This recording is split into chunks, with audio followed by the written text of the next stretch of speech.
everyone. Welcome to the show. We're gonna get started here in a second. Heck yeah. All right.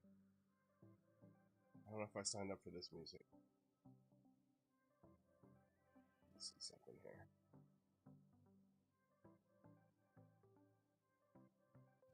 Let's go. This is a little, I don't know, a little too vibey. A little too vibey. Let's see here. Right? A little too poppy. Not vibey, but poppy. It's a little poppy.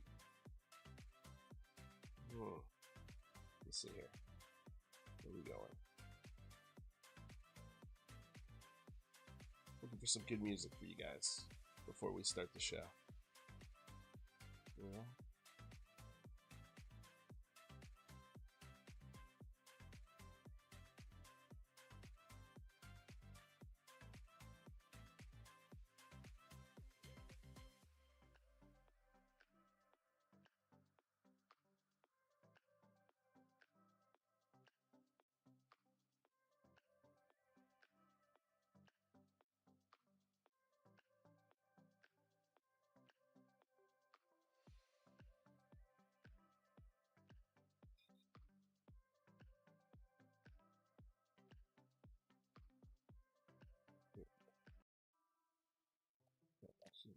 Let's start with this guy, because I know this guy's good. All right, y'all. Let's do this. Let's do this. What's up, everyone? Welcome to the show. So happy to be here. I cannot believe that this thing started on time. Without a hitch, as they say. Without a hitch. I don't know if that light's right. Maybe with a hitch, here or there. Guys, welcome to another episode of Lee Reviews. Let's pay some bills before we get started. Of course, like, share, subscribe, ring the bell, so that way you can get annoyed by all of my false starts through this restream. I cannot not recommend restream enough. They've been, one lady was really nice to me, and everyone else has not been helpful with this problem at all. And it has been really frustrating. And yeah. Anyway, if you're thinking about streaming, don't use Restream to do it. Because it has been a nightmare. Anyway, if you can, there are links below so you can support the show for as little as $1 a month. You know the spiel. Okay. Hello, Arden. Hello, Silly Goose. I mean, yes, I agree. StreamYard is much, much easier. But the thing I love about OBS is that it's so much more customizable. I finally get it now. Paul Adams, hello. Welcome to the show. Lord Ludacris, welcome to the show. Man, it has been a crazy 48 hours. I was going to do this show yesterday. And I'm kind of happy I didn't. I didn't even realize what because there was a lot to talk about yesterday. And now there's still a lot to talk about today. Even more. I don't know if we're going to get to all of it. It's insane. But this story, the Grusg Rush has finally hit mainstream. And Joe Rogan's talking about it. Fox News is talking about it. Vanity Fair is talking about it. We're going to get into some of these publications and what the Washington Post basically said about the story and their position on all of this. Although they didn't give much, but it's, yeah. Anyway, we'll get into it. What else? Is there anything else? There's a lot of stuff. All right, let's just get started, shall we, guys? So the first thing that I want to cover with everyone here is the title of the show. So, body language expert reviews the Grusg Rush. And it's an interesting take.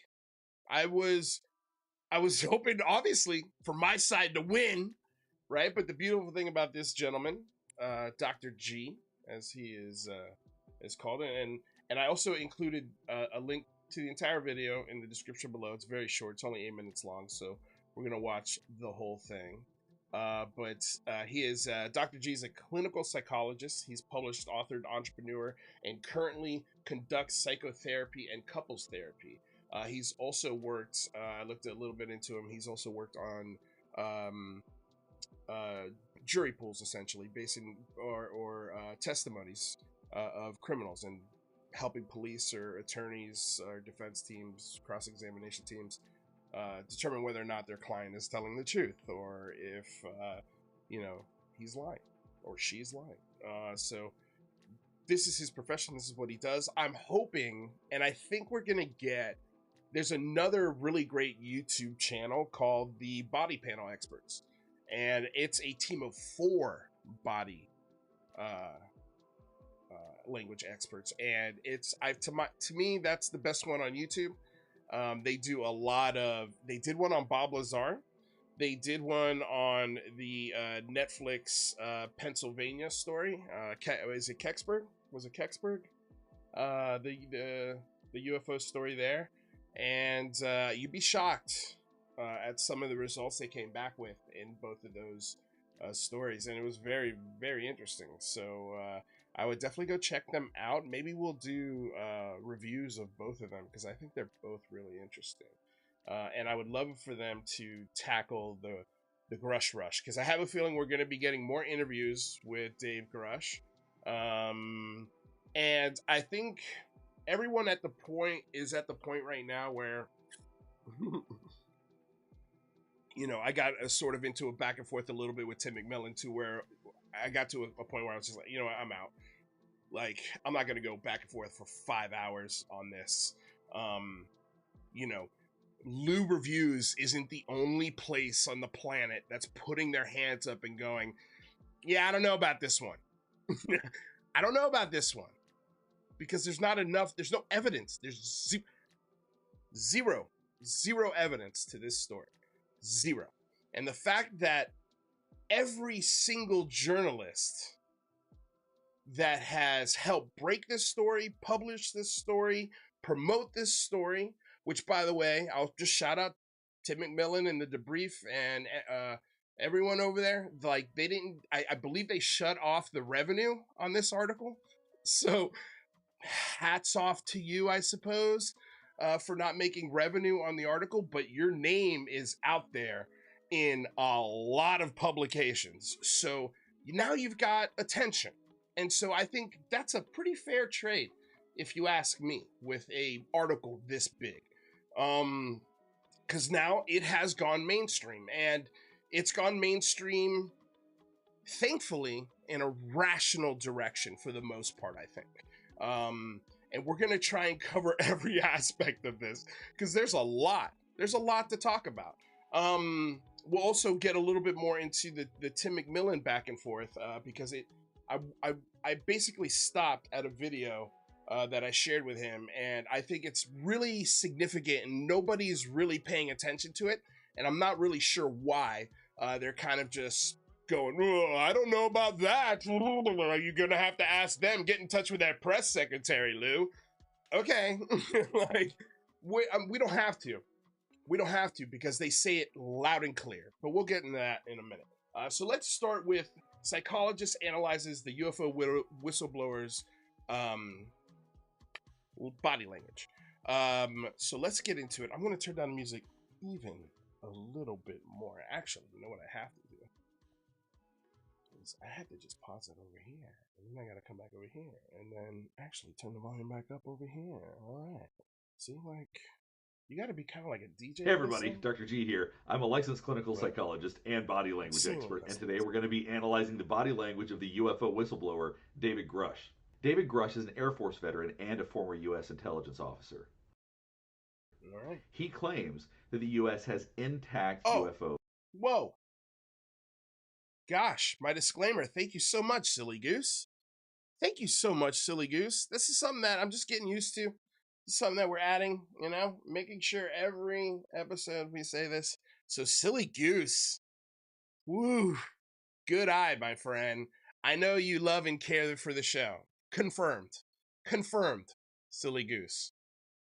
Thank you so much, everyone. So fair use, this is a transformative work. We're educating the public and critiquing the videos we are sharing. This is covered under fair use and allowable by law. Also, you're streaming the wrong stream, UFO. Your description says test stream. Does it? Okay, we'll change the description. No problem. we could, we could do that right now. That's so weird because it says on my end, so. We'll fix it when the show's over. Let's not worry about that. Little things. We'll figure that out. But thank you so much for the heads up, you guys. Mwah. I love you all. Okay, let's get on with this turkey.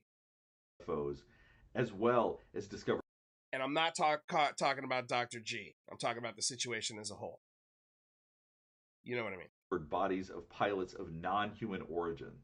The nature of these claims are very different than many of the body language analyses I do, but it seems that a lot of people are interested in this, so let's get started so I can tell you what I'm observing as far as body language goes. Let's do it, Dr. G. Before we get started, I do want to remind you to like and subscribe if you want to see more content channel, just like this. Like, all right, subscribe, let's go. share. What we're going to watch now is part of an is exclusive interview with right now, for sure. We're going to look closely at his body language, and I do want you to keep in mind, he was part of the National Geospatial Intelligence Agency, so he does have legitimacy. So before the interview even begins, something you're going to notice is that his lips are pursed.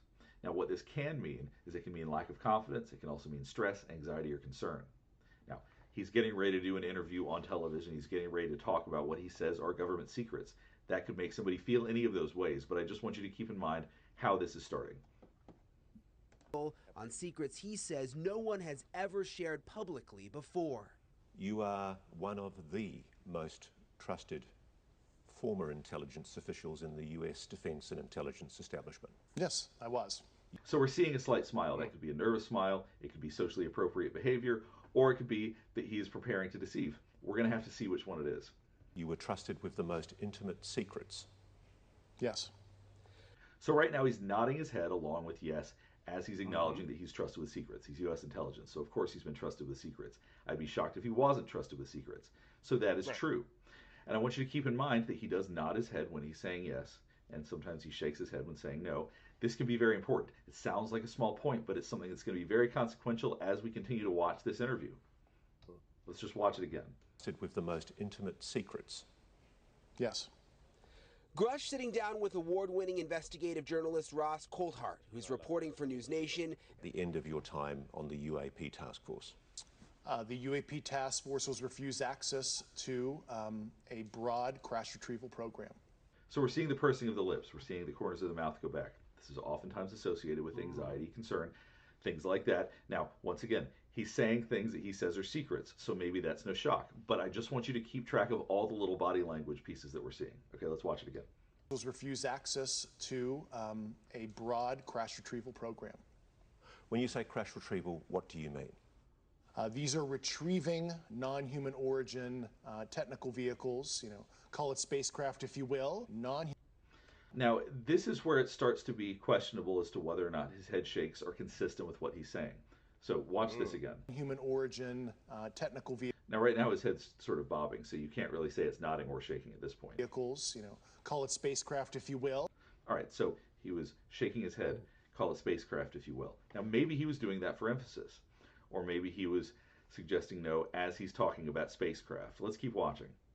Non-human, exotic origin vehicles that have either landed or crashed. We have spacecraft from another species.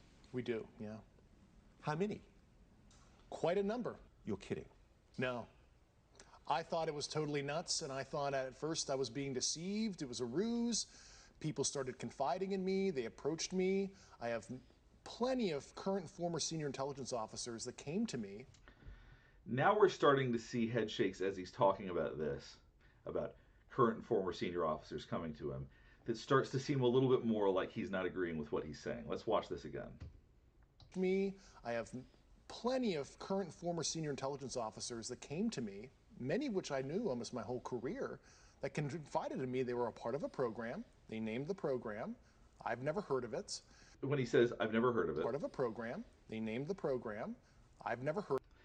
Him arching his eyebrows like that is consistent with him talking about something that did surprise him. I think it's very I just wanted to stop it right here because I think it's very possible that even with all of the intelligence and security clearances that Dave Grusch Grush that Dave Grusch has, he was probably not read in to the UAPTF. That's possible. So when he heard of it, that could be a shock. I don't know. Let's see what he says.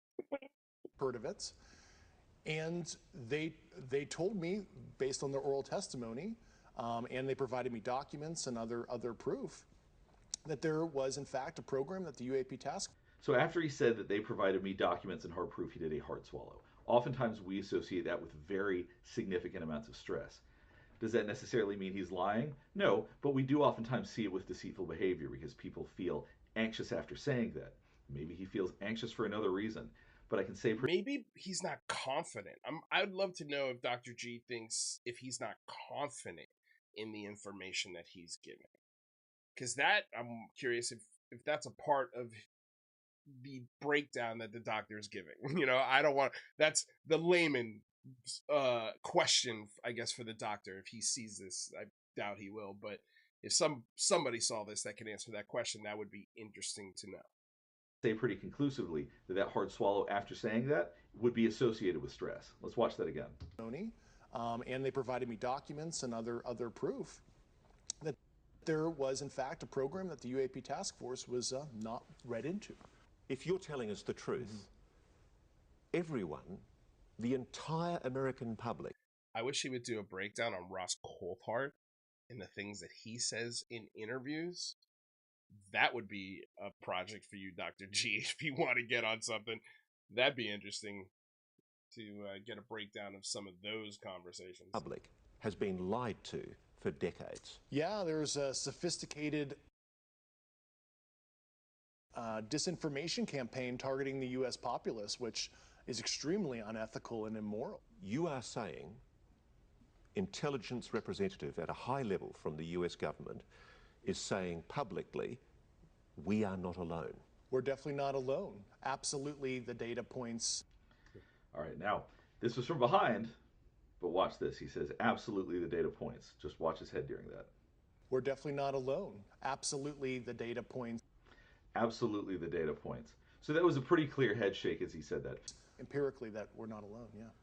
The lip pursing again. Once again, that goes back to anxiety and stress.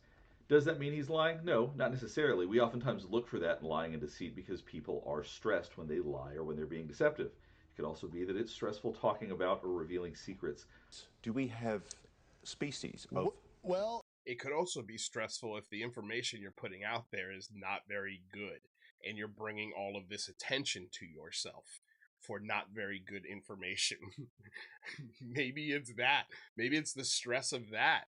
Maybe it's knowing that he's essentially the next Lou Elizondo of this whistleblower process. You know, this the sixth gear of disclosure, whatever gear we're in right now.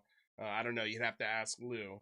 He's the mechanic. But, I mean, again, let's play it out. Let's see what his conclusion is. Well, naturally, when you recover something that's either landed or crashed, sometimes you encounter dead pilots. And believe it or not, So he's closing his eyes as he's saying this. I talk a lot about people closing their eyes when they're talking.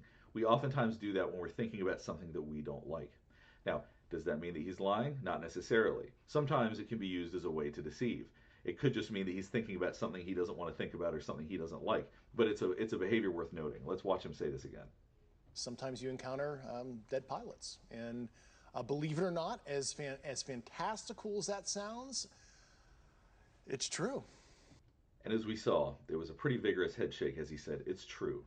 Let's watch that.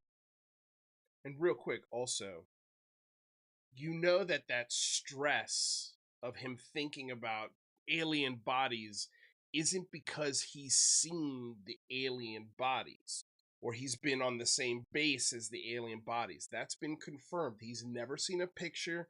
He's never seen He's never been in the presence of an alien. He's never been hit by radiation. There are a lot of things that people have clarified about Dave Grusch that have not happened and that he has not seen. And so keep that in mind as well. Watch that again. As fantastical as that sounds, it's true. And the corners of his mouth are tight again, which once again suggests stress or anxiety. So I've got to be blunt about this. You're not making this up. This is not a lie. No, absolutely not. No. So now you're seeing him vigorously shake his head no. So you might be asking yourself, well, if he's answering this and showing this body language here, doesn't that contradict what you were saying a second ago?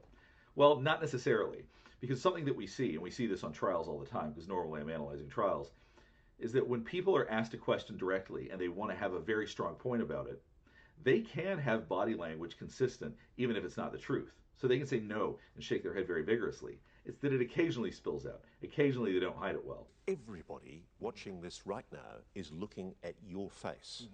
They're going, is this guy for real? I am for real. And Once again, there were the eyes closed. I am for real. Now, that could just mean that he's stressed talking about this. It could also be a sign of deception. It'll have to be up to you to decide what you think it is. So what conclusions can we come to after watching this interview? Well, he definitely had a lot of stress. He definitely showed a lot of concern. There were times where it suggested a lack of confidence. Does that mean he's being deceptive or lying? Not necessarily, but what it does mean is that it brings forth a lot of stress and anxiety, something that we oftentimes see when people lie. That's not the only reason people show that. What I find harder to get past is him shaking his head no when saying things in the affirmative. So do I believe that he's privy to information that suggests that we have non-human pilots that we've found? I'm not convinced yet. I definitely want to see more, but I'm open to seeing and hearing more about this as we continue. I'm sure this isn't the last we've heard of this. I'm really curious what y'all think of the body language y'all noticed. But before we wrap up, I do want to remind you to like and subscribe if you want to see more content just like this. All right, thanks for watching. Hit that like, hit that subscribe, guys. So there you go. I mean, there you go. You've got a clinical psychologist doing the body language of Dave Grusch. I mean, is that the nail in the coffin? No. Even he says we still need more information. We need more data. We need more proof.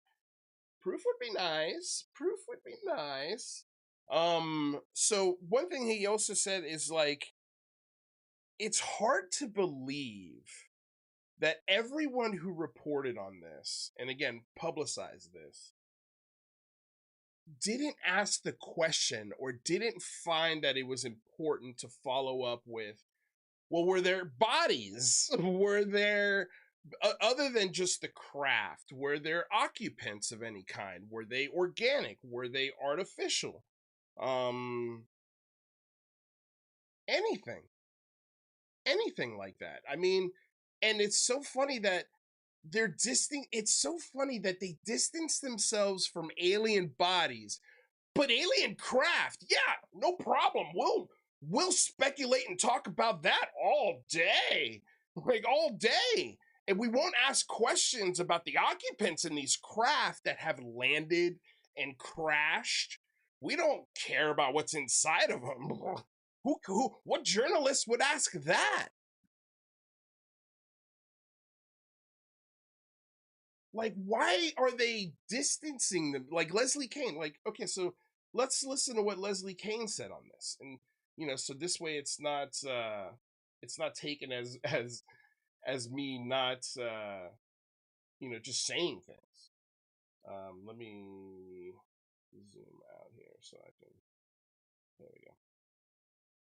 Get to the bookmarks. So this is, God bless John Greenwald. Like, he's been on top of this, thankfully, in a way better way than obviously anyone can do. But, when John Greenwald is calling out these people, it's not easy for him to do because he does this criticism of these things in a much different way than I do criticisms of things. He's very soft with it. The comedian and the asshole in me kind of comes out when I talk about this now, because it's like, look, if we're gonna sit here and talk about professional wrestling, I'm going to have fun like a professional wrestling announcer. And so that's the way I see this topic right now, is I'm a heel / announcer of what's happening. And so John Greenwald approaches this differently, but his questions are valid, right? So in Leslie Kay and Ralph Blumenthal's interview with Debrief, Chrissy Newton, the Debrief and Chrissy Newton, Keene states that the UFO whistleblower's claims about dead pilots and bodies from the non-human craft was never discussed with her. She doesn't want to talk about it, nor would she have published it. How could you have not heard about that during the vetting process? And why would you not publish something that could change the human race if you felt the source of the story was credible and claims were true? So if you believe him when he says that things have crashed and landed, that are otherworldly, that are alien piloted, but you don't believe him and you want to distance yourself and haven't even heard about it when he talks about the alien bodies inside the craft on News Nation. Either Leslie Kane is getting played or she's willfully ignoring these red flags as a journalist. So let's hear it from her lips. I mean, just to start right off, we want to stay away from bodies. I assume you agree, Ralph, because that's not something we talk to him about. That's not something we would ever put in our story. Why? And so if he wants to make that leap with somebody else, which is what if he wants to make that leap with somebody else, she wants nothing to do with that. How do you think you are, Leslie Kane? With the books that you've written, in the articles that you've published, and the fanaticism that you have fed into, now, out of all the times in UFO history, the most important announcement in the history of the world, apparently, you want nothing to do with the alien bodies inside the craft. That is a leap for you, who wrote about ghosts and spooky things. Why are ghosts, spooky things, Bigfoot always in this realm? Oh, that's right, it's UFOs.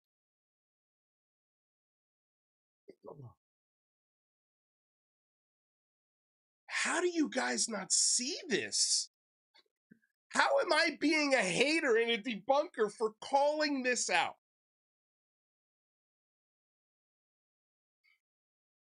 What else you got to say? He's done. I'm not going to be able to comment on that. And it's just not. Why can't you? Part of our story. I mean, our focus in our story is on the physical craft. And that's what he talked to us about. Just to start right off, we want to stay away from bodies. I assume you agree, Ralph, because that's not something we. Got it, Leslie Kane. You want to stay away from the bodies. Got it. Okay. Amazing.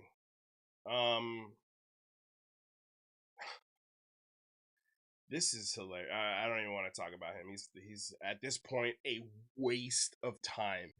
If you listen to anything or watch anything that show or that account does or says. So here's, gosh, okay. Gosh, there's so many places to go with this. So Dr. Stephen Greer is coming in to drop an absolute bomb. And I was just thinking about this today, and I'll show you why. And I better just move this tab up to the next thing to talk about. Because it is an absolute gangster move, what this guy is doing. I don't agree with him. I don't like him. But if there is an undisputed, hands down, leader of the cult, leader of this entire,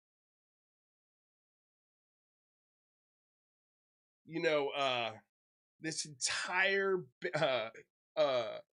chorus band to nowhere. It's Dr. Stephen Greer. And I'll tell you why.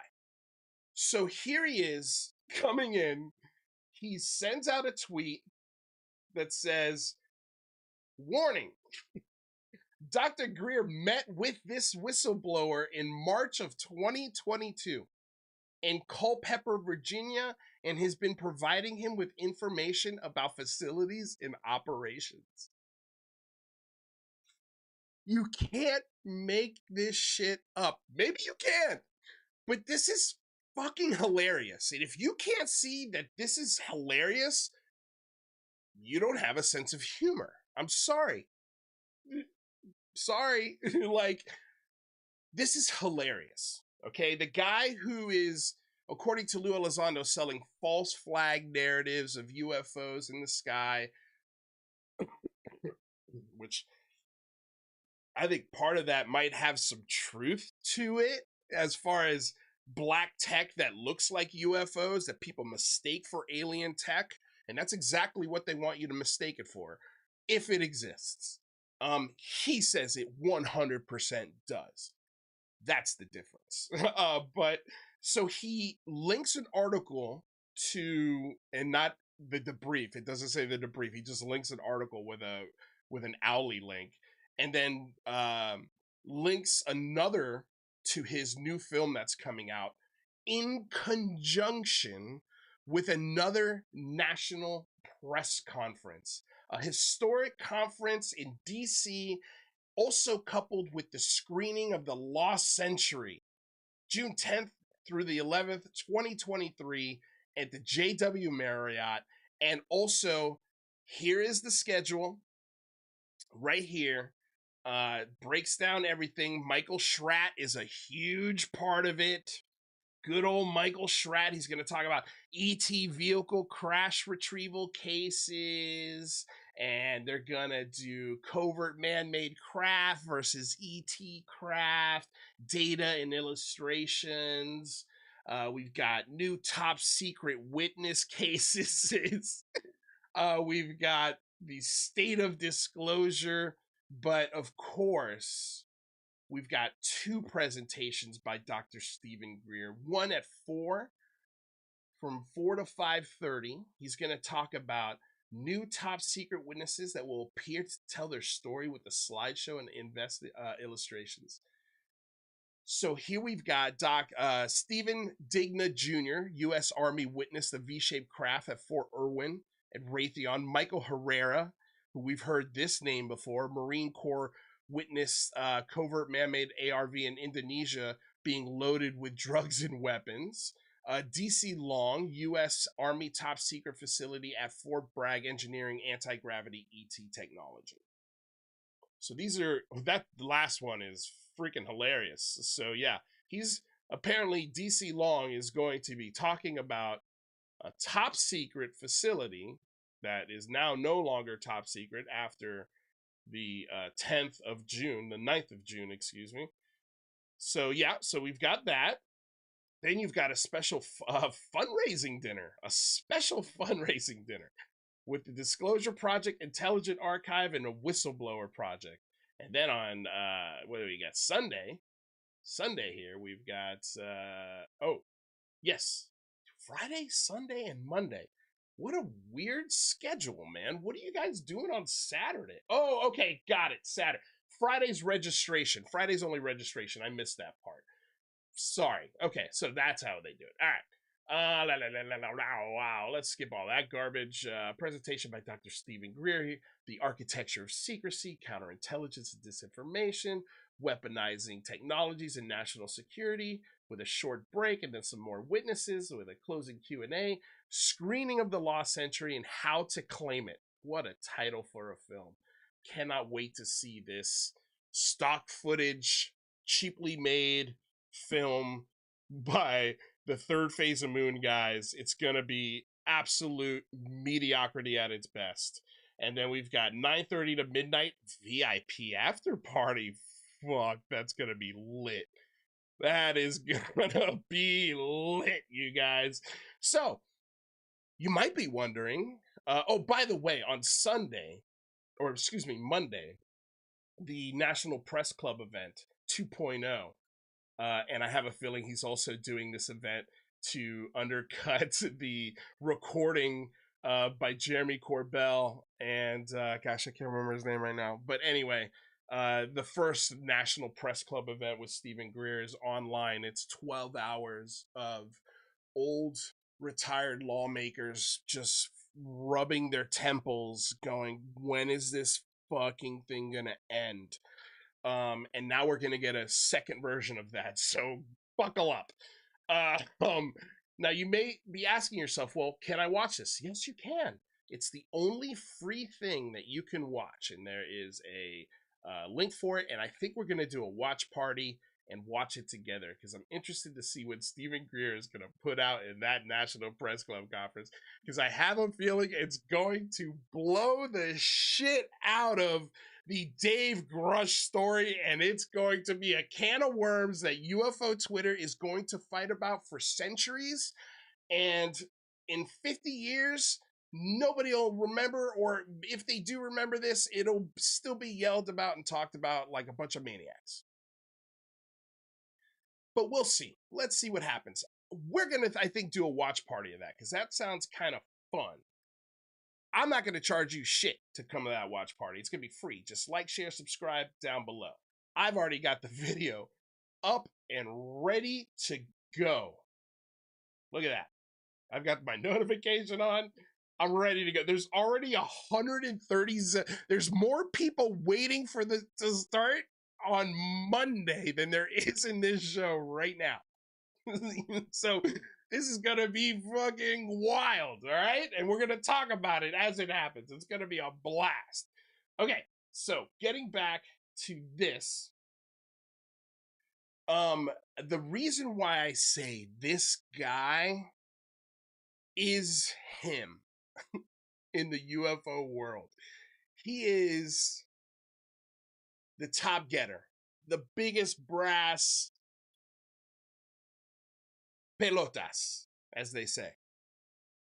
So here we've got the price to attend this mind-numbing conference with a VIP party. So starting at $500, you can, which includes all Saturday and Sunday sessions from 9 to 5:30, plus you get the DC screening of Greer's newest documentary, The Lost Century. For $100 more, you could get the conference package, National Press Club event. So it's got all the same crap, but you get to go to the National Press Club event. You get to sit in there and do this with everyone else who's going to be listening to the National Press Club event. The 4 or 5 real reporters that are going to actually show up to this shit show and report on this for the second time, they're going to do this. So for $600, you can do this. All right? But there's more. For $1,500, more than twice as much,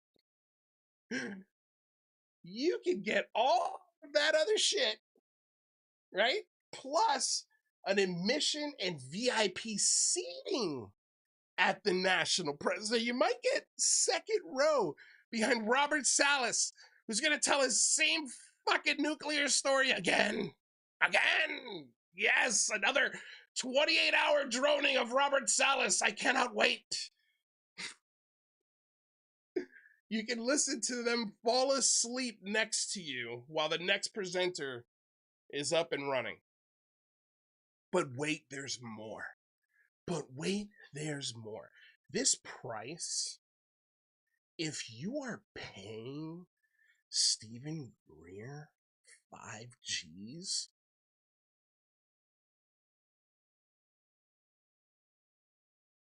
to have a VIP dinner package plus exclusive fundraiser dinner with Dr. Greer himself and his close staff,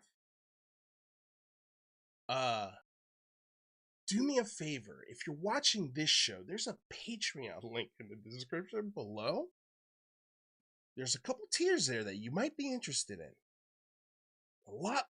One of them's more than $5,000 a person. It's like a monthly subscription. But if you got the guts, you can go for it. But yeah, check me out. Here's the best part about the $5,000 per person invitation. Right here. Right here. This is the best part. A larger donation would be much appreciated. Please contact Anna Kramer at SeriousDisclosure.com if you want to donate and participate at this level. Dude, I think I might steal this word for word and make it a Patreon tier. Shit, man. We should have... All right, I'm doing it. I'm going to do it. I'm going to put a $500, $600, $1,500, $5,000 a month Patreon. That's actually perfect. That's right between a legitimate cable bill, I believe, and if you've got the guts, which is over $500,000 a month. So that's a good cushion right there. That's another 4 tiers that we could put into the Patreon. Yeah, I like it. I like it. 5K. And if you want, you can donate more. And here's the thing. He's gonna get it. He's gonna sell out that fucking room. He's gonna undercut everything that Leslie Kane and The Brief and Lou Elizondo and Christopher Mellon have been doing for years. And this, I think, maybe... Ooh, does this destroy ufology? Will this event absolutely destroy the Elizondo narrative? Or the 20, let's call it, I don't want to put Elizondo's name on it because there's so many other people that contributed to this mess that we're in today. And so the 2017 narrative, let's just say, post everything that's black and white.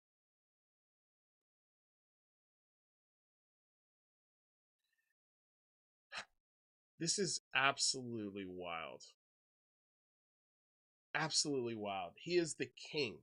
There's no one who can pull a ticket like this. Not Linda Moulton Howe, not Chris Mellon, not Lou Elizondo, nobody. Maybe if they actually did those kind of tours, maybe they could. And give him a run for his money, but Stephen Greer don't give a fuck. Daddy Greer does not give a shit. He is here to shit all over this 2017 narrative and put his own spin on shit. He's got his own witnesses. He's got like 6 of them. So this is going to be fucking hilarious, you guys. So join me, because it's going to be a train wreck for the ages, I think. And no, I'm not paying any of these fucking packages. We're just going to watch the free event, okay? And then we can imagine in our brains what the packages look like in real life. Maybe one day we could build a metaverse. We could all buy $3,500 goggles from Apple, and we could all meet in the metaverse and make fun of the National Press Club Conference 3.0 in 2084. And Stephen Greer is still talking about, taking pictures with invisible craft. All right, so let's get back to now my little sort of back and forth with Tim McMillan of the Debrief. Where is it? And yeah, we'll get to James Fox in a second. Where is it at? Here we go. No, that's...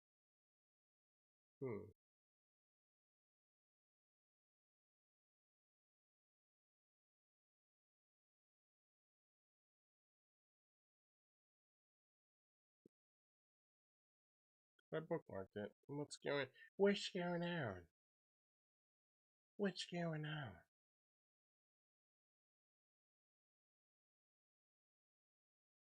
All right. Anyway, well, I can't find the tweet. I thought I bookmarked it, but I guess I didn't. I did bookmark the video that I put into the discussion. So discussion basically goes, you know, like asking the question, like, why are we reporting on this if the Inspector General hasn't finished his report?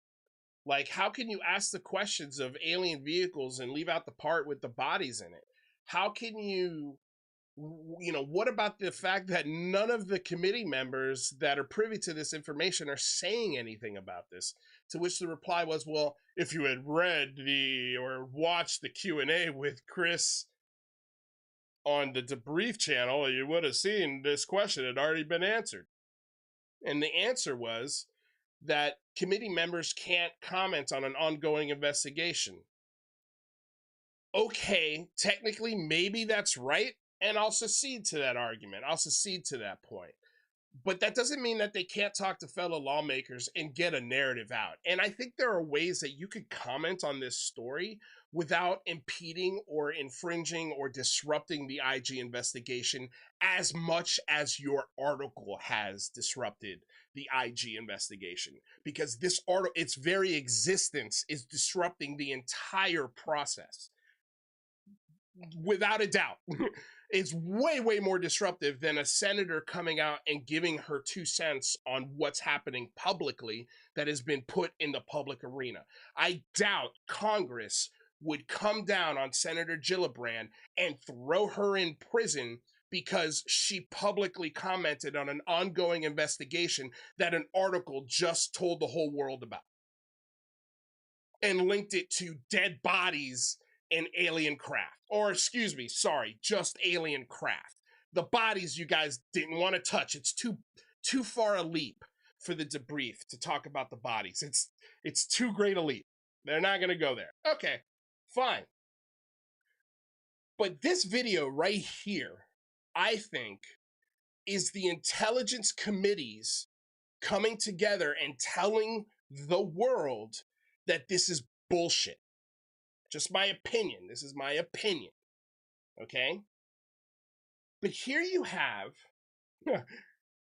Democrat Jim Himes and Republican Michael Turner appearing together. And this is, by the way, Jim Himes is the ranking member of the Senate House, the House Permanent Select Committee on Intelligence. This is one of the main committees that Lou Elizondo, Christopher Mellon, Sean Cahill told people to reach out to, engage to these committee members. It's the most important ones that you should reach out to and talk to because they sit on the committees that would be privy to the information of all of your wildest dreams, whatever that is, okay? And so we reached out to this committee many times. Andre Carson sits on this committee. So here we have the chairman and the ranking member appearing together on Fox News. And here's the craziest part. So everybody talks about how we want a bipartisan effort and a bipartisan this and a bipartisan that. Well, here we have it. Here we have opposite sides of the aisle coming together to tell you that the UFO story is absolute bunk. They haven't heard anything that's confirmed it, whether in the past or the present. But I'm going to let them talk for themselves. But the one thing I want you to notice right off the bat is that the Democrat is wearing a red tie. The Republican is wearing a blue tie. They are so together on this that they switched ties. They never appear in the opposite party's ties unless they want to send a message. And here's the message. Are you ready, UFO Twitter, for the message from one of the most important intelligence communities that report on the UFO topic, a committee that Andre Carson sits on, and Jim Himes and Mike Turner? Andre Carson specifically, because he's been the loudest championing this.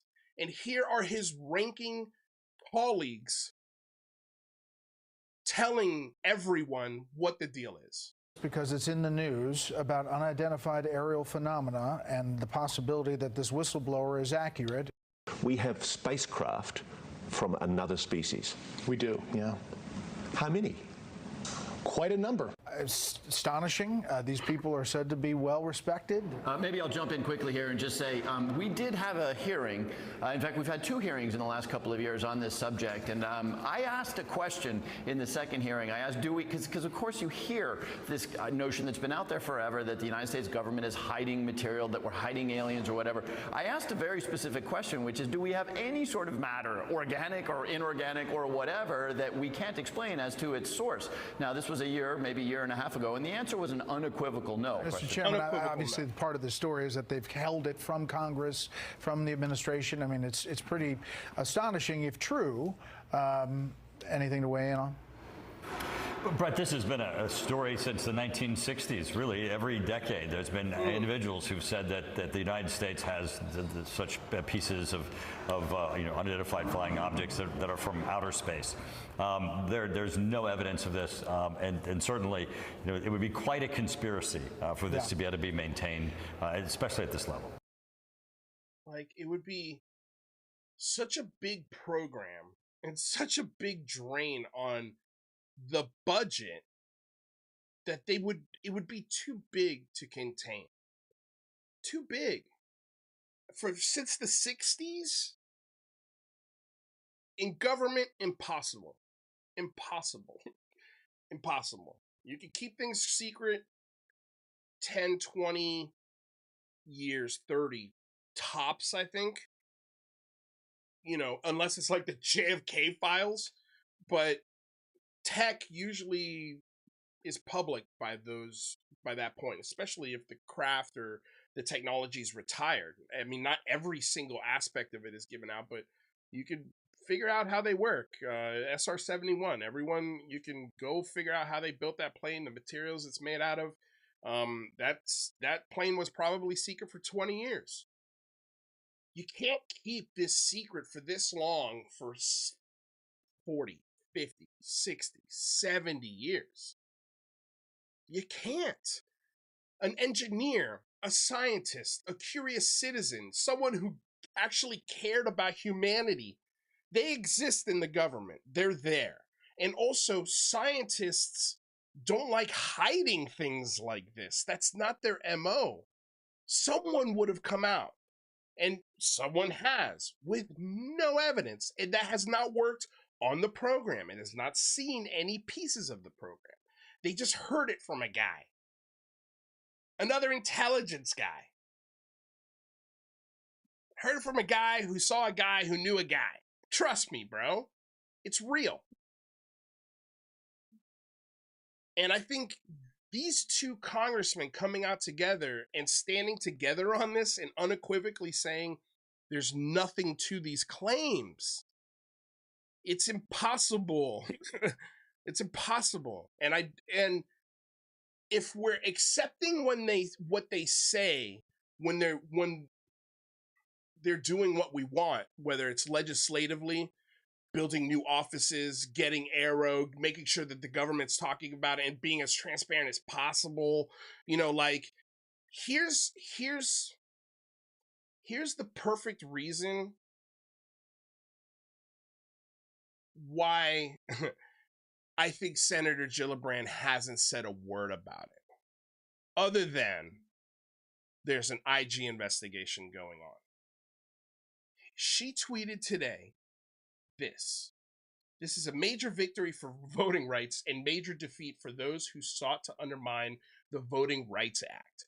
Democracy prevailed, but our work continues. We must keep fighting to restore the rights guaranteed by the VRA and defund the right to vote.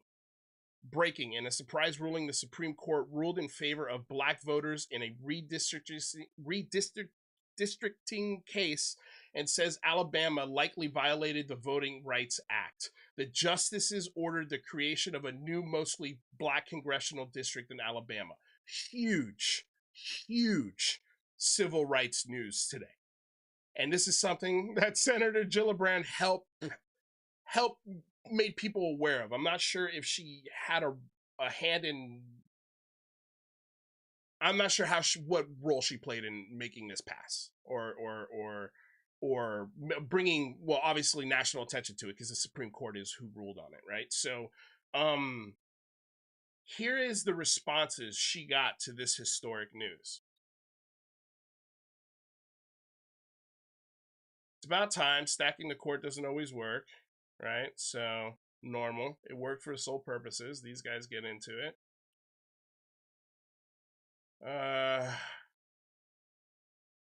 Let's see here.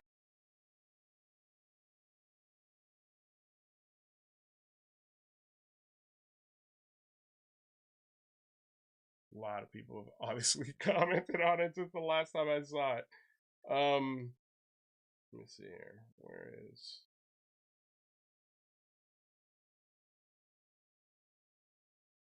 There was, I mean, when I clicked on it, there was just a ton of comments just asking her, nothing in regards to this, but obviously there's a lot now. There's a lot now. So it's weird that it doesn't show me them now. Because they were the first ones that popped up when I clicked on the comments. Let's see here.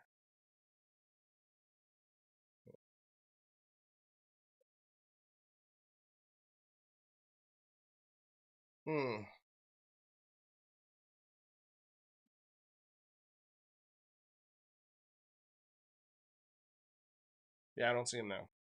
I promise they're in there. They're definitely in there. But she's gotten a lot more love on it. So that's good to see, because I was kind of disheartened by it. I was like, damn, dude, really? Like, this is the first thing you're going to, talk about when it comes to this? And, it's not that shocking.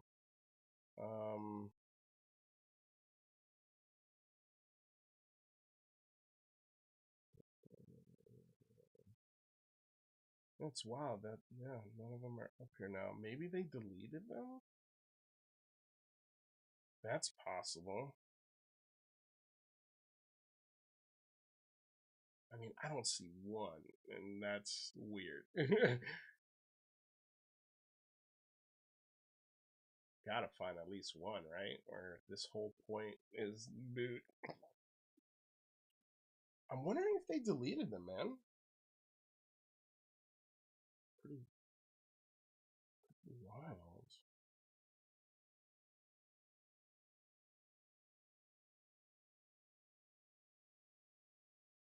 Am I?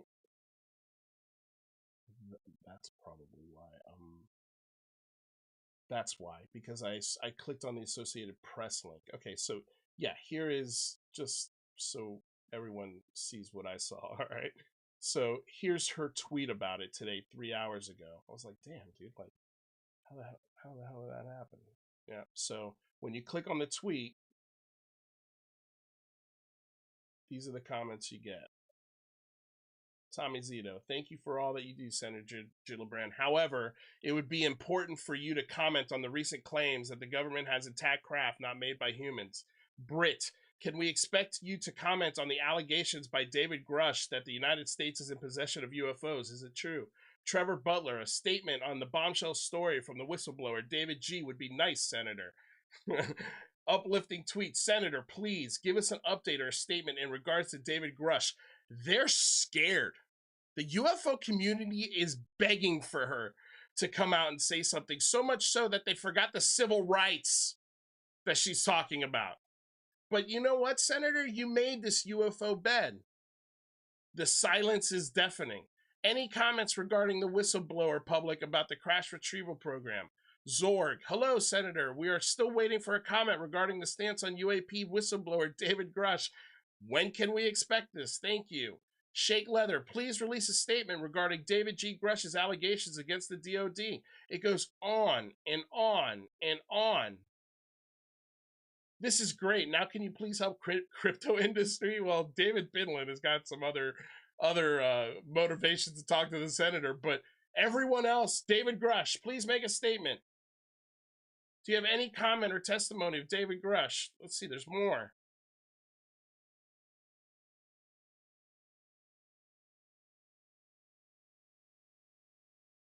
These are people who actually care about the topic.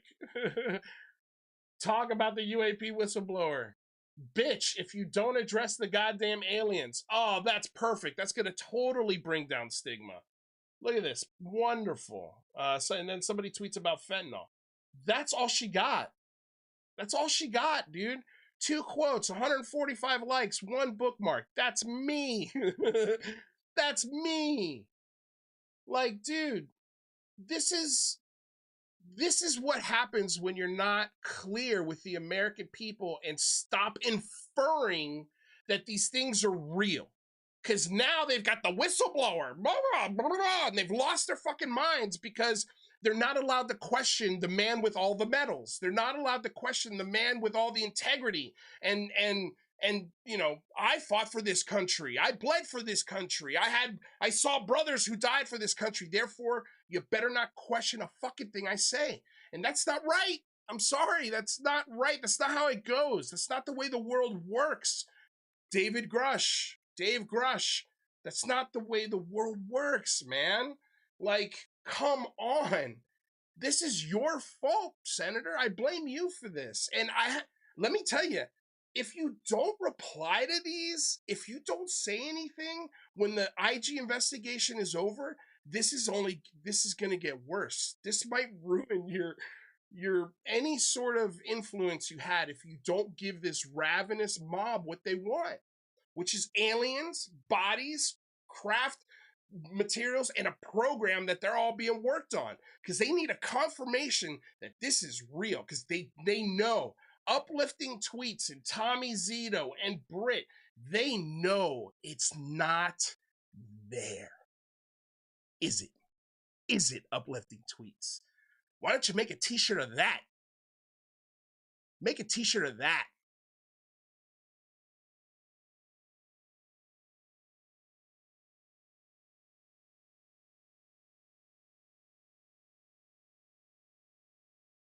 This is what I've been warning you guys about. This is what I've been screaming at the top of my lungs about. This is what I'm so angry about. Because you're about to fuck it all up. Any shot that we have at this being scientifically discussed in a serious way by lawmakers and scientists and data analysis and the public is going to be completely railroaded by everyone in this chat. All up in her biz, ignoring a Supreme Court ruling and asking, where are them fucking aliens? And some of you out there don't want to call it a cult.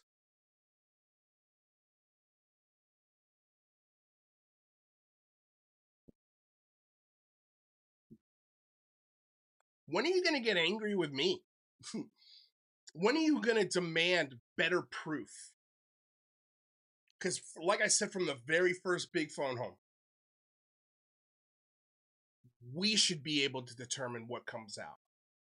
We, the people, this is our government. These are our toys. We pay for this shit. We should want a better FOIA process. We should want the data that is being claimed as extraordinary to back up the claim. We shouldn't shun skepticism. Matt Ford?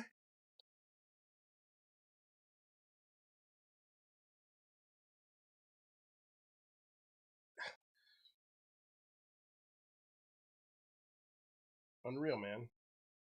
Unreal. Like I said, I support the senator, but I also want her to know, like, if she doesn't stop inferring things and really being clear with what she's talking about, even more clear than she thinks she's being, this is all that's going to exist in your comments for the rest of your political career. And this is going to be something that if you do decide for run for president of the United States, they're going to look at this and they're going to destroy your campaign with it. It's what I would do if I was a political adversary of yours. If I was running in the same district as you, or in the same state, excuse me. this is the stuff that I would point that you're wasting your time on. And it's going to happen because that's just the way it always does happen, over and over and over again, just like you heard the two lawmakers say. Okay, so unreal. Okay, so we got through the historic $1,500, $5,000 ticket. We got through the senators. Okay, we've got, well, I don't want to close that out. Okay, so now all we've got is just a couple of bookmarks and things to talk about. Actually,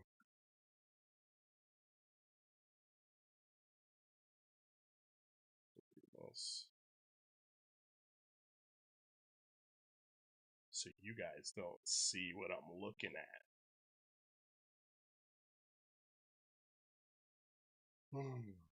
I don't know. What do you guys think? Am I crazy?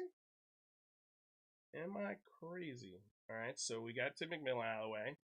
John Greenwald we touched on a little bit, and how he's just the man and keeps fighting this shit. We talked about Greer, James Warner, and Jim Himes, and how they're wearing each other's ties. Okay, so yeah, we pretty much almost got it all. And then there was a couple other things that I bookmarked that, you know, I kind of sort of touched on, but I really want to hit this home.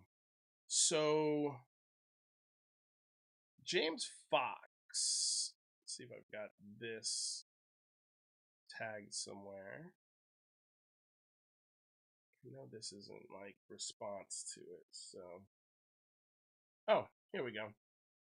So James Fox tweeted out a couple of days ago, yesterday actually, I'm asking all of you to please contact your representatives and demand open hearings regarding the latest claims of crash materials originating from a non-human intelligence.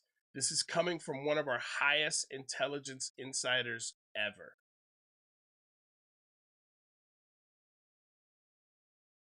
And I wrote, oh man, if there was only someone familiar with the process, with a process like this to galvanize grassroots when needed, maybe check with Miss Howland and Disclosure Team. Last I heard, they have a track record of great efforts like this.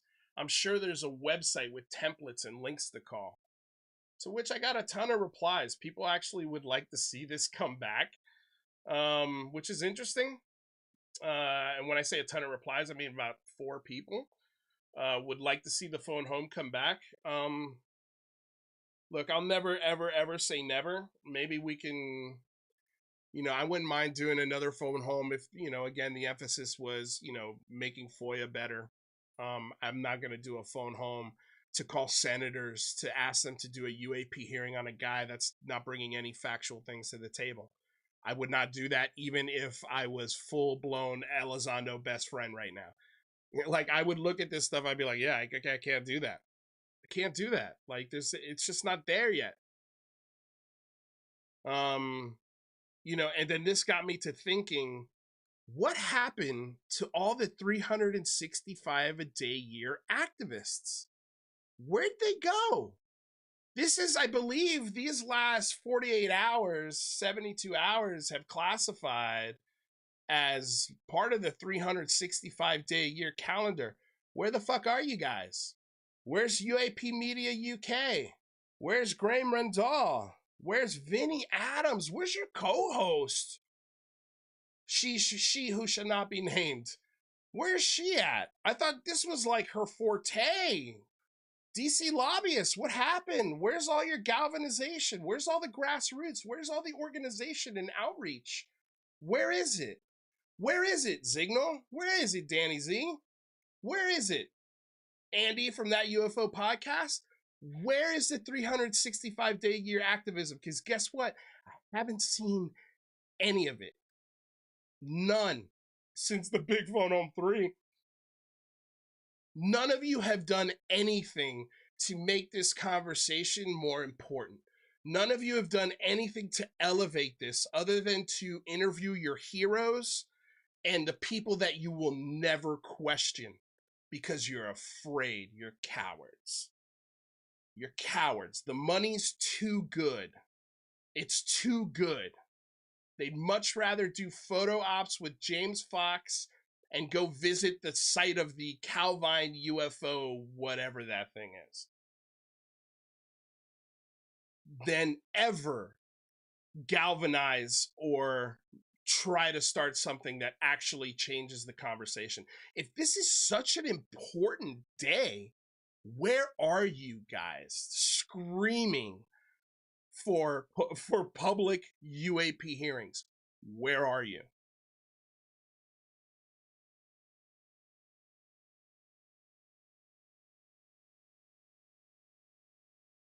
Yeah, no, I don't hear anything. I don't see anything. The only person out here doing any sort of activism for UAP oh, is this beautiful soul, Grant Lavac. He's the only one doing a petition in Australia to get his senator, Wish Wilson, to really try and open the door on this. How many of you guys signed it out there? Because I have. I've talked about it. And this is important to Grant. He's a good man. He's a good person. He's a really good guy. And where the fuck are you guys to back him up? Where is Chris Sharp? Where are you, buddy? Where's the Liberation Times to pick up this petition? I thought you guys cared about this topic. This is what I was saying months ago. They don't give a shit. They don't fucking care. And the reason why I pointed out how much money they make is because that money is more important than them being honest with their audience. They'd rather call themselves a science podcast and make shit up and conduct interviews with kooky people saying kooky shit that never gets questioned. And now it's reached a point where it's about you. This whole industry is about to blow up for you guys. And you're going to look even less credible than I think you look now. Because once the balloon pops on this UFO disclosure movement, and it's close to popping, I have a feeling that Stephen Greer presentation is going to fucking light this whole thing on fire. God forbid if he's got interviews or pictures or discussions with him.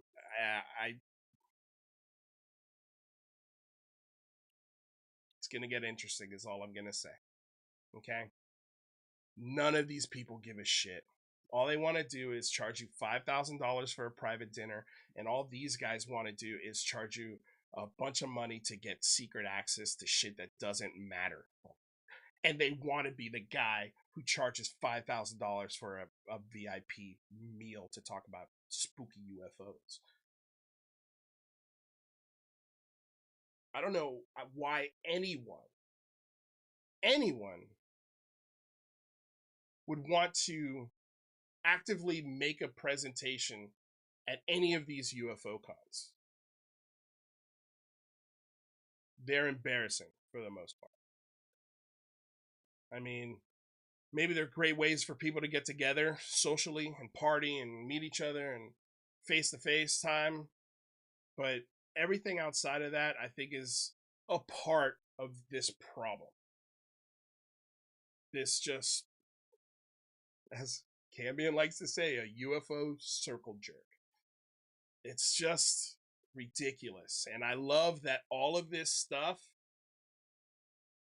is making me look better. It's making me look right. It's not making me look as crazy or people thought I had a meltdown. Dude, there's no meltdown going here. Like, my life's fine. It's fine. Everything is fucking great. It's my lady calling me. My lover. Hey, babe, can I call you back? Okay, I'm doing a show. Yeah. Love you, bye. So there you go. Like, for all those people that wrote me off and didn't believe me, didn't call me back, you'll see. Like, you'll see.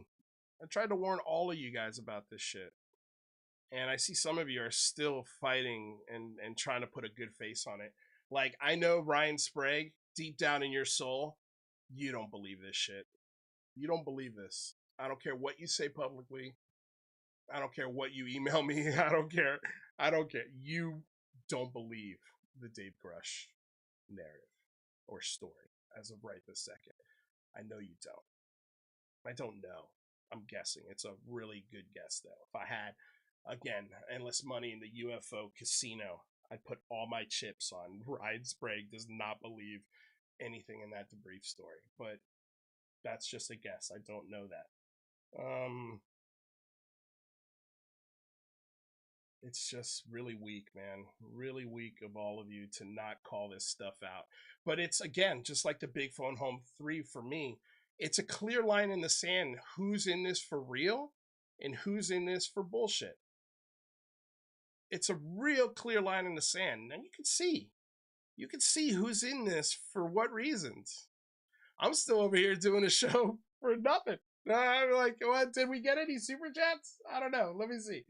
Did we get any super chats today? If not, that works even better for for making fun of myself right now, for the self-deprecating humor. Perfect. No super chats. Like, I've gone from the super chat, the guy who's only in it for the clicks and super chat, to the guy who's still doing it for no super chats and what do we got? 100 clicks here right now? I don't know how many people we got going. I'm sure there's people rewatching. 70. We got 70. There we go, baby. I love it. Dude, none of that shit has ever mattered to me, and I hope I've made that very clear. And I hope that these stories and these connections are making it clear for you guys. Like you wonder why I was so pissed. Because when we saw all of this stuff, all of these guys that are not saying shit, that are not doing shit, that are espousing the 365-day-a-year activists, they're cowards. They're silent. They don't say anything controversial because they don't want to rock their money boat, baby. They've got art to sell. They've got podcasts to make sure that you subscribe and get a Patreon so you get early access to. They've got shirts. They've got all sorts of stuff to give you. A trip to Colombia with a bunch of lights in a fucking mountain. Like, you want to go see some phenomenology. There's your crew right there. They'll charge you for every single episode. So have fun with that, guys. Have fun. James Craig, I was not doing that for a $20 donation, but I love you. Thank you so damn much. I appreciate it. Joel Ellie, you're embarrassing and gone super corny and cringe and woke left literalistic. Aw, you're literally projecting in your narcissistic egomaniac. You've been constantly harassing and don't even read the chat anymore. Oh, Joelis. Oh, poor you. You're watching, though, dumbass. Keep watching, motherfucker. Like, fucking great. I love it. Thank you so much. It's great for the fucking analytics. I don't care if you hate watch me. Hit the fucking dislike button as much as you want. I don't give a shit. I don't know if you got that yet, but I don't care what you think. Everything is turning out to be true. But this is bullshit. This is a smokescreen for all sorts of things. Drone attacks, secret tech, all sorts of fun, neat, scientific breakthroughs probably. There's all sorts of reasons for a fake UFO smokescreen. And Joel, my friend, sorry your UFO confirmation hasn't happened yet. Sorry, maybe you could go buy another shirt from Uplifting Tweets, who's yelling at the senator. Maybe go yell at the senator with him. You're such a bootlicker. If you hate it so much, get the fuck out of here. Like, go, man. Go listen to Thomas Fessler, who I can't wait till somebody knocks on that guy's door with like a 3-letter agency and ask him some questions about the people that he's had on his show confessing to harassing NASA employees and DOD employees. That's going to be very interesting. Go. You got Matt Ford. Go hang out with Matt Ford. You want special access and early bullshit? Man, you could hop over the pond and check out the boys over at that UFO podcast. Or if you really, really, really, really love getting the shaft, go check out Stephen Greer. For $5K, you could eat dinner with him. So, you know, what a loser. Damn, sitting here in a show that you don't like, commenting like this is gonna change my mind. Joel Ellie. I wonder if that's even a real name. Anyway. And if he is 100% a whistleblower, if this guy ends up that the things he saw, the things he heard are 100% true, I will look right in the camera and apologize 100% and say I got it wrong. Got no problem with that. I got no problem with being wrong on this. I've said that since the beginning as well. You're going to be wrong on UFOs. Nobody's 100% right. Nobody's 100% right. But Joel Ellie's 100% right. He's 100% convinced. Brandon Roberts, I will keep it up. Thank you so much for the love. Sean Dillon, appreciate it. There's a lot more love in here than there is hate anyway, Joel. Go kick some rocks. Do I have you know what I'm going to do right now? You know what? Here's what we're going to do. Silly goose, guess what, buddy? Because you're paying attention, because you know what's going down here in YouTube world, guess what? You're a moderator, bro.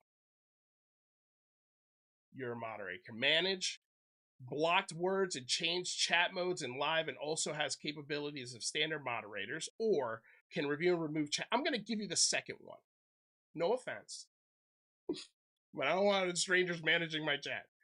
But you can kick people out now. So there you go. You have been bequeathed. Congratulations. Please use it responsibly. I want everybody to express their opinion. But the second they start being an asshole in your opinion, yeah, go for it. Go for it. I mean, you know, it's not like Thomas Fessler's chat where everyone is a mod.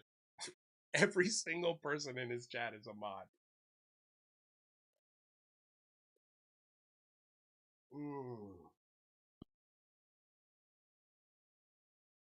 I love it. You guys think I'm angry? Bro, I'm going to play golf tomorrow. I got the house to myself for a week. It's going to be a blast. I'm angry at the fucking lies, man. Like, I'm angry at this. Yeah, you can say I'm angry. Sure. If you want to accuse me of being angry, guilty. But if you're not angry, then you're a sucker. If you're not angry, you're a sucker. I'd rather be angry and call it out than be a sucker and just be a good little soldier. Yes, sir. Yes, sir. I'm going to be more smile more. Yeah. Yes, sir. What's that? There's no evidence with the Dave Grusch story? Did you look at his resume? Yeah? Did he say it was true? Yeah? Then you fucking stick to it, buddy. Yes, sir. Yes, sir. Won't question it one bit. You got it, sir. Love it. Absolutely love it. You guys, this has been a pretty damn fun show. I've had a blast. People think I'm angry. No. A lot of people confuse anger with passion for me. I'm Spanish. I'm Cuban. I emote. I use my eyebrows a lot. Don't confuse that with anger. Or like an anger that's going to cripple me. Like, that's not happening here. I've got a very healthy lifestyle. Again, 60 pounds now I've dropped. Somebody not living a healthy lifestyle dropped 60 pounds. You know? Yeah. So what's 60 pounds off an elephant?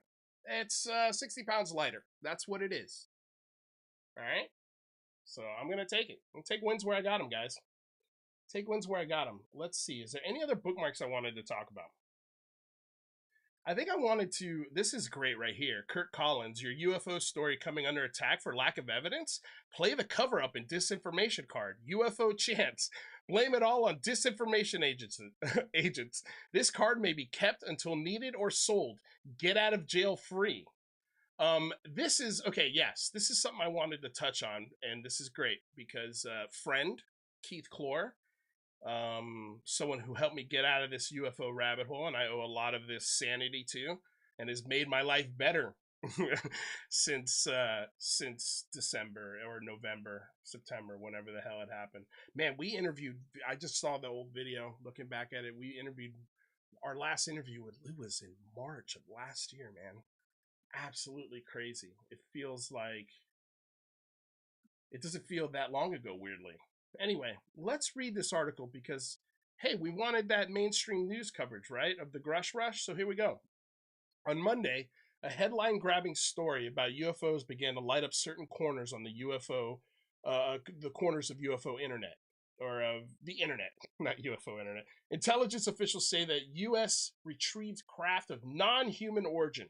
Read the headline of the piece published in the Debrief, a little-known website covering the science and defense spaces.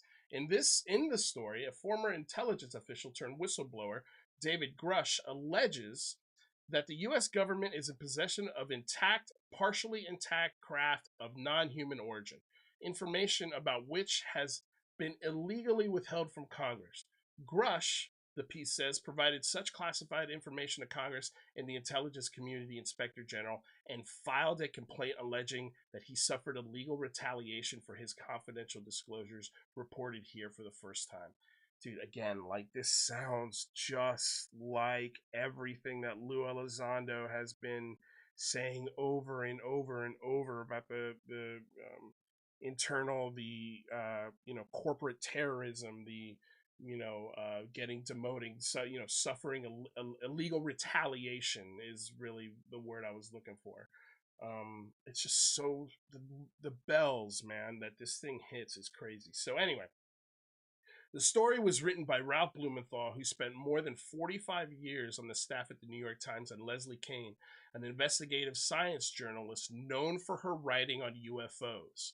The two are best known for authoring, alongside the Times Pentagon correspondent Helene Cooper, the explosive 2017 UFO report in which the journalists revealed defunct secret Pentagon programs initially funded at the request of former Senate Majority Leader Harry Reid to investigate UFOs. Let's see here. On Monday, Sagar and Jetty, that's a whole show on itself, a political pundit and co-host of the Breaking Points podcast, proclaimed that Blumenthal and Keene's latest report was, quote, the biggest story in the UFO world since the 2017 New York Times expose. Tucker Carlson, in the first installment of his new Twitter program on Tuesday, declared, in what was a clear exaggeration of the reporting, that UFOs are actually real, and hit the mainstream media for not covering the story. In a normal country, this would qualify as a bombshell, the story of the millennium. So why wasn't it running in the New York Times? I've learned that Keene and Blumenthal did in fact bring the story to the Times, but the paper of record turned it down. The Times didn't respond to requests for comment, but Blumenthal, reached by phone, confirmed the papers passed on an early version in April. They've been pitching this for a while. The pair also pitched their story to Politico and the Washington Post. The Post had been trying to further report the story that the reporters had brought to the paper, but didn't think it was ready for publication. Amongst its reservations, according to a source familiar, was that it was unclear what members of Congress made Grush's testimony. The Post declined to comment.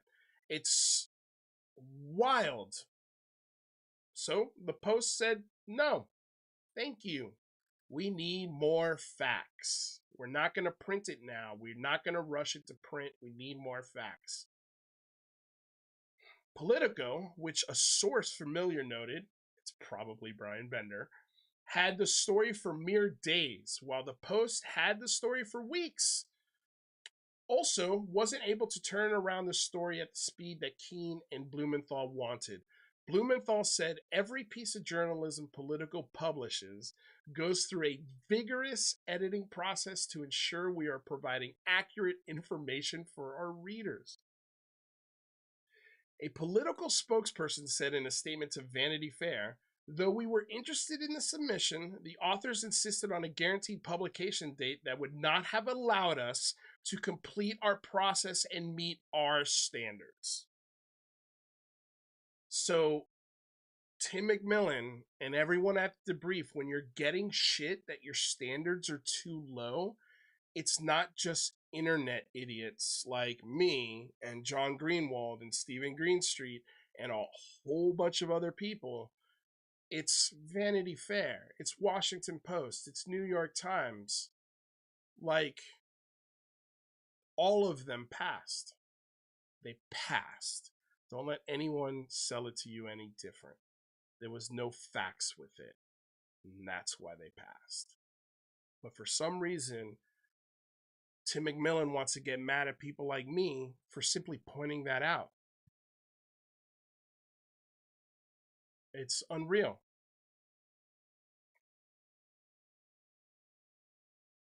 The writer's apparent time constraints have only raised more questions. To be clear, the Washington Post did not pass on our story, Kane wrote for Facebook Monday.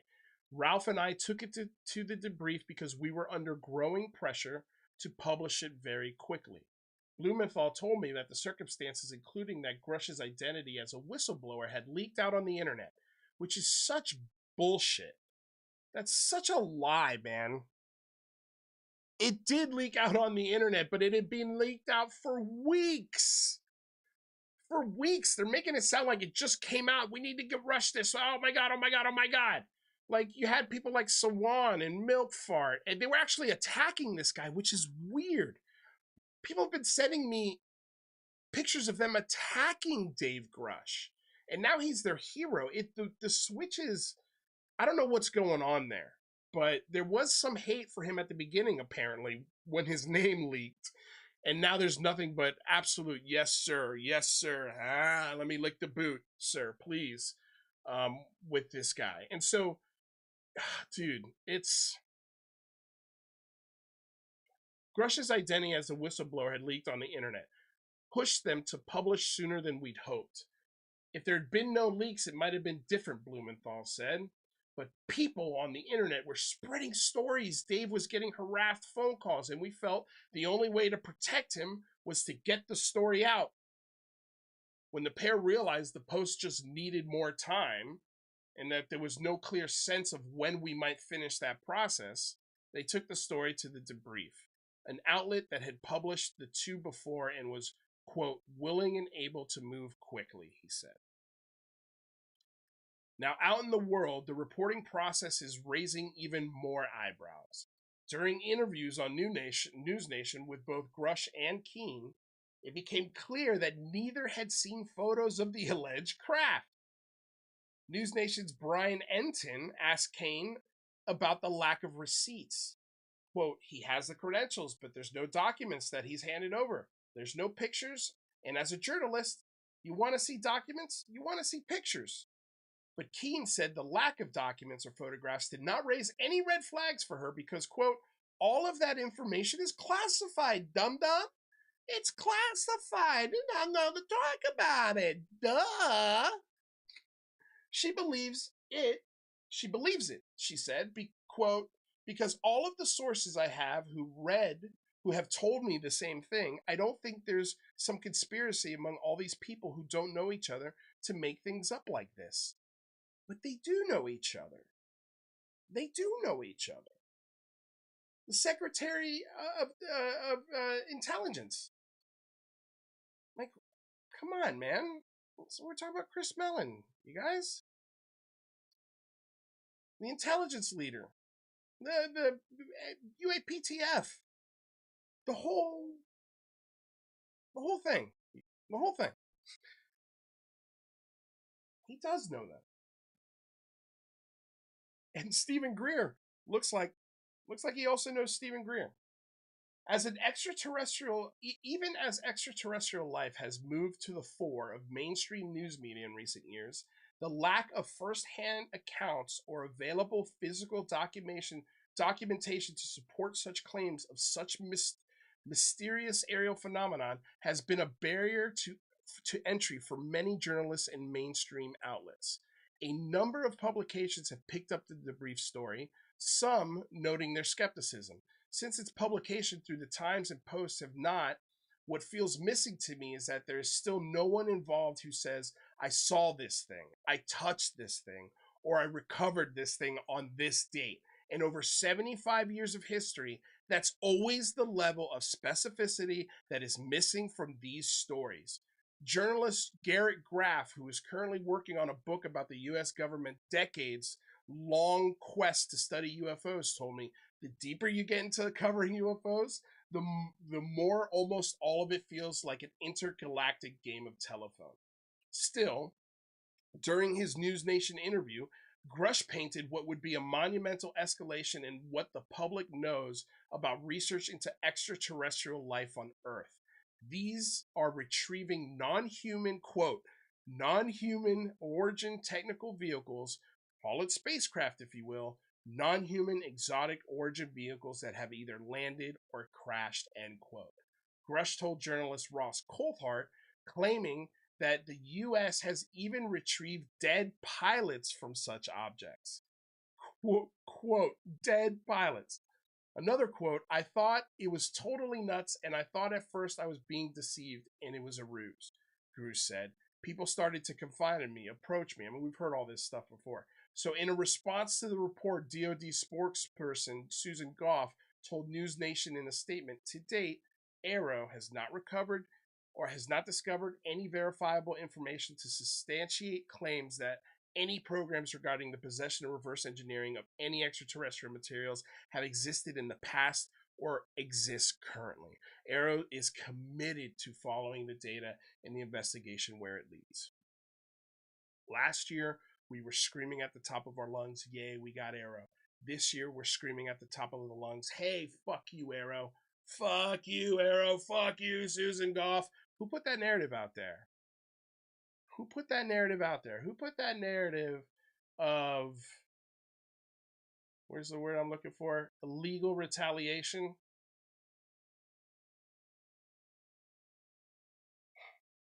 This is Vanity Fair, you guys.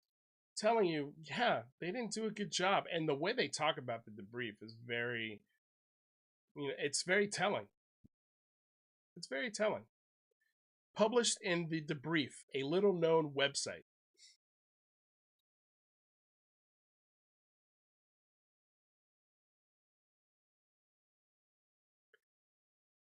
A lot of people have been giving the thumbs up because they're not profiting. They've turned the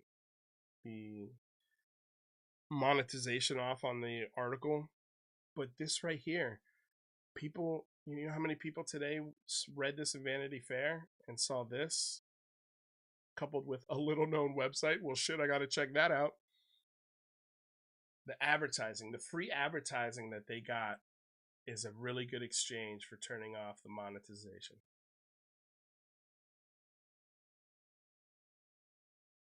So there you go. Now the debrief is a UFO staple in some parts of the media. Thankfully, the institutions now are aware of the debrief. Washington Post, New York Times, Vanity Fair, and I'm sure a lot of other publications have seen and read these things, and they've also come to the conclusion that this website can't be trusted for a headline like this. That if they come out with a headline like this, hit the brakes and read it and do your double checking and see what the proof is. Does the proof match the headline? And in this case, absolutely not. And I don't know how you could argue that, Tim McMillan. I don't know how anyone at the debrief can argue that. Are you here? Is Joel still here? Jesus Christ. Awesome, dude. Thanks. This is great. You're really putting them those statistics up. Thank you. Appreciate it. Let's see here. What else could we cover? You know, this is great here. I bookmarked this from Steve Long, who might be in the audience. Dave Grusch, quote, "I'm just reporting what they told me." The debrief, quote, "We're just reporting what they told us." Keenan Blumenthal, quote, "We're just reporting what they told us." Corbell and Knapp, quote, "We're just reporting what they told us." Nobody's responsible for what, quote, they told you. He's absolutely right. Everybody's just putting their hands up and going, nah, nope. Bodies? What? Let's just stick to the graph. Bodies is a big leap there, rest of the world. You guys should be pissed off at Kane. You should be pissed off at Blumenthal. You should be pissed off at the debrief, because this has caused a ton of confusion, man, with no facts, and it makes UFO believers look like a bunch of nutters. Now, was that the idea? Was that the purpose behind this? Who knows? Who knows? But if you're out there sharing that article as if it's some sort of win, like you won the Super Bowl or something, dude, you didn't. You lost the game, man. You lost the game. So this is somebody, and this is something that Stephen Greenstreet had also mentioned. And so this is the rumor now, right now, that David Grusch knows Stephen Greer, and he also talks about the German Bell, the Nazi UFO that apparently the Nazis built, which is total bullshit. It's been debunked so many times. But here is a quote, apparently from Dave Grusch, in a French interview with French media, and he confirms the 1933 Mussolini UFO recovery story. The interviewer asked, "Can we know more about where these, quote, ships were recovered?"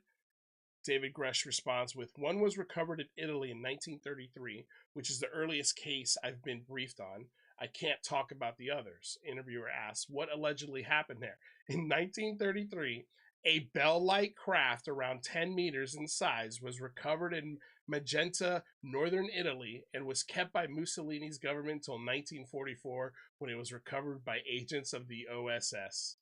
Ironically, it predates anything the public has heard about for decades, such as Roswell, etc. I was authorized to talk about it by the Department of Defense Office and pre-publication of security review.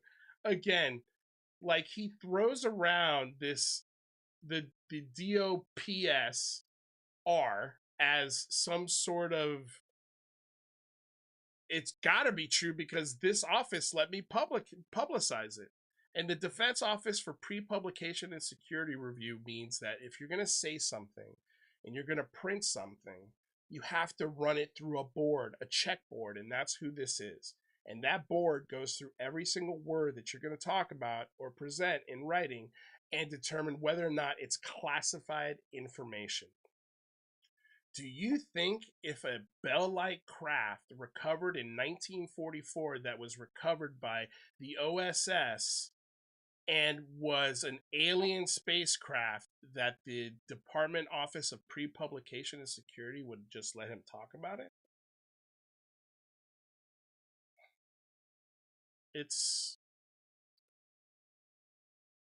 They let him talk about it because it's not real. There's nothing classified about him thinking that. He's allowed to think whatever he wants is real. And I genuinely, at this point, I think David Grusch is telling the truth. I think he thinks what he saw is real. I think he thinks it's alien craft. I don't think he's lying, but he is lying about some parts of this. There's just no doubt. What those parts are, only time will tell. I mean, look, the world knows about it. The internet is sleuthing over it. Trust me, if there's something that connects this guy to Greer, if there's something that connects this guy to Lou Elizondo and their best buddies, you can't take this story with any sort of seriousness at all. At all. At all. And I think that's everything, you guys. I think we did it. I think we covered it all. I think we covered everything. What do you guys think? Was that a good show? It's a little loud. There we go. Sorry about that. You guys. What are you saying? Yep, keep increasing your money gains and statistics while getting reported for harassment and misinformation. Slimy, goody, cringy, goofball, Tino, micro, penis energy. Okay. Awesome. Thanks. Bye. Is the volume low for anyone else, by the way? I have my TV on 100. It's still low. Is anybody else experiencing that? Hello? Maybe I should put the mic closer. Is that better?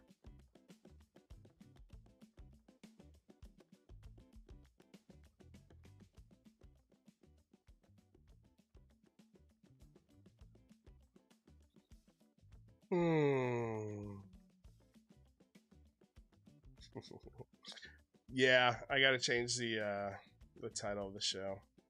Volume is very low. Hey, that's better. Okay, maybe I just had the mic a little too far away, so apologies for that. I'll make sure to to make that better next time. All right, you guys. I think that's the end of the show. Steve Long, yeah, the test label made me ignore it for over an hour. Oh, damn it. That's all right. You can watch it on replay. It's still a good show, even if it's labeled incorrectly. Oh man, did we get a couple more super chats here? Yes, we did. Brandon Roberts, thank you so much for the haters. Thank you so much, Eventide. Appreciate it. Appreciate it. You guys, Lord Ludacris, Brandon Roberts, Pat Calabria, all you guys here. Thank you so much for the support. Even you, Joel Ellie. Even you. Who's the other Goonie? What's the other Goonie's name? Is it Eventide? Nice. Nice. Is the microphone cake? I wish it was. If the microphone was cake, I would eat it. Zoltan, thank you so much for being here. Tom Johnson, thank you so much for being here. You guys, if there's anything that breaks here in the next few days, we'll cover it. What do you guys think? I'm just going to ask the audience right now. Should we save the date, June 12th? What day? That's Monday. That's my day off. So this is good. What time does it start? 2 p.m. Eastern, so that's 11 a.m. for us. What do you guys think? Watch party? Just type a huge yes if you want to watch party for the Stephen Greer 2.0. Huge caps, all yes.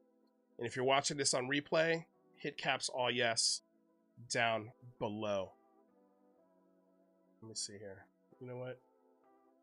I'm wondering if, just real quickly, let me check out the title for the show that shows on my end. I mean, you guys saw it. You guys saw it, right? Like at the beginning of the show, the title was there. I think this is just a restream problem, as usual. As usual. But you know what? I'm going to try. Oh, now it does say. Look at that. That is interesting. I see it now, you guys. I see what you're talking about. That's wild. Well, I love that you guys are here to help me through these issues, as I'm here now doing the show completely by myself, trying to navigate this madness. Let me change the title of the show so that way people see it. And oh, and I'll put and updates, because we did a lot of updates today.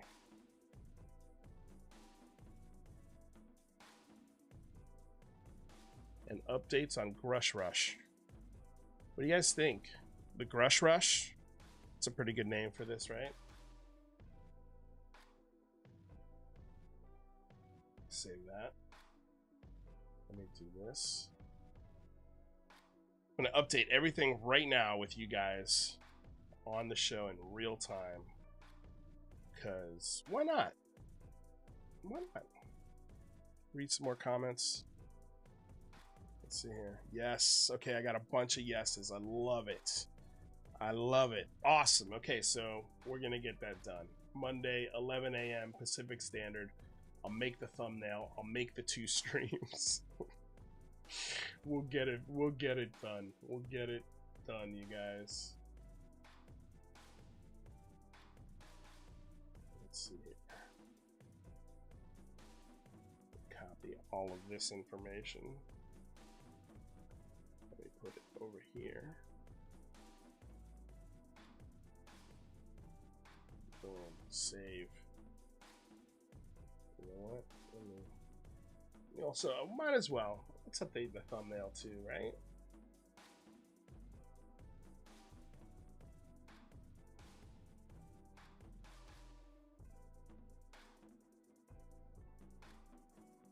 All right, and now my tags.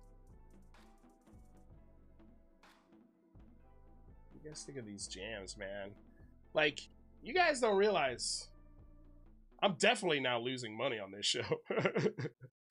After I have to pay for the rights to use these tunes. I have to pay for the rights to stream. Well, not the rights to stream, but I have to pay the restream. There's so many things, so many little subscriptions you got to get to make shows work sometimes. Let's see here. Right.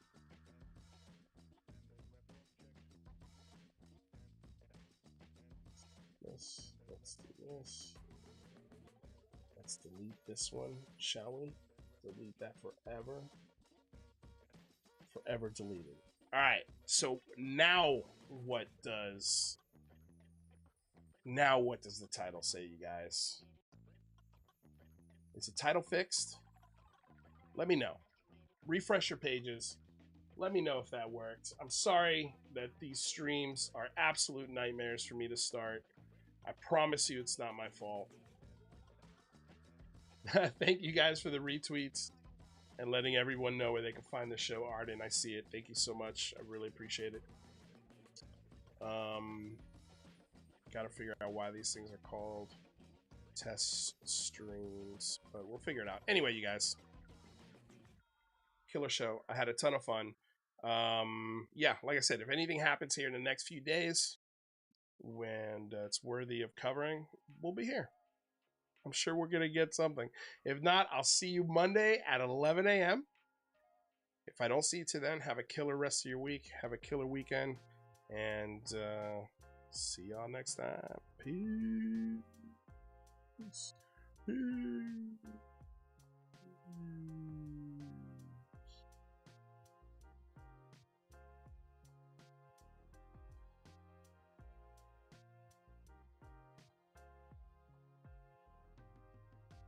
All right, title's fixed.